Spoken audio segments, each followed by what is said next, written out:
Well, sir, who the heck are you? Well, I'm Phillip, pastor of this church, Newry Baptist Church, which has been here for well over 100 years. And I've just looked around your premises. It's really nice, but you've got some challenges with this building. Tell me about that.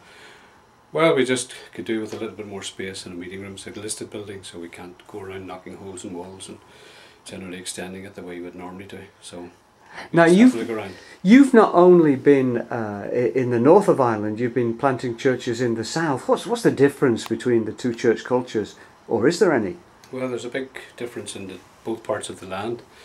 There's a lot of different tribes in Ireland, and there are different tribes in the Republic and there are in the north. So, and church life is probably fresher and newer in the Republic than it is here. It's more long-term established. That's remarkable.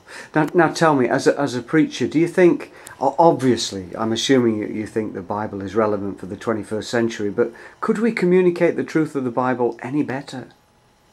Well, I suppose taking the scripture from its culture and trying to bring it into our culture so that people understand the relevance in their own lives. Yes, yes. What about the church itself? Come on, there's lots of churches, isn't there, here in Northern Ireland? This new generation, do they think that the church is relevant? Probably not. I would think generally speaking, the generations that live all around us would have little, if any, interest in church. They see it as past its best by date.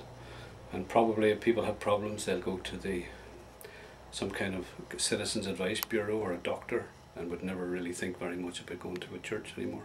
Why is that? That's a massive statement to make, but why do you think that is? I suppose an analysis of it over the decades and maybe the last 50, 60, 70 years, I think perhaps the church was never at the centre of the communities, but the communities were at the centre of the churches. And when they withdrew from the church simply didn't know what to do. My goodness, I'm going to have to think about that. I've got a sinking feeling that you're exactly right in what you've said there. Is there anything that we can do to address that, to make changes, or is it too late? Well, it's never too late, but we probably have to think of the church as being people, and the church as being people who are God's people in the community where they are, and addressing the people that they meet all around them, and just bringing Christ in ordinary situations to neighbours and friends and workmates. I don't want to put words in your mouth, but would it look something like, instead of the churches sucking people in to man their programs, it would be a case of the churches being there to serve the people where they are, that those folks could become their programs, as it were? Well, we call this place where we are now the Newry Baptist Centre purposely. It's not our church. The church is the people that meet in the Newry Baptist Centre. And that might seem like just splitting hairs and fiddling with words, but I don't think it is. I think it's a theological statement that says this building is just that. It's a building, so we use it in whatever way it needs to be used. We don't see any place in here as a holy place. There's no Old Testament thinking about buildings, but rather we want to see people in the streets. So folk come in here from the street, certainly, and that's great, but we don't see that as being the requirement to get people into buildings. Give me one big thing that folks watching this video can pray for you and the group of Christians that meet here.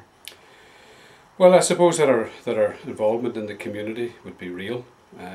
As a church we would have some active involvement. We do a radio programme every week with the local radio station, just a community radio. We do a couple of hours every Sunday morning there. And I would write a column for a local newspaper as well every week called Bible Bits. And there are ways that I do that, and the church are also involved in other programmes in the community as well, which is, I think, important. Pastor, thank you very much indeed for this interview. I really appreciate your time. God bless you. Take care.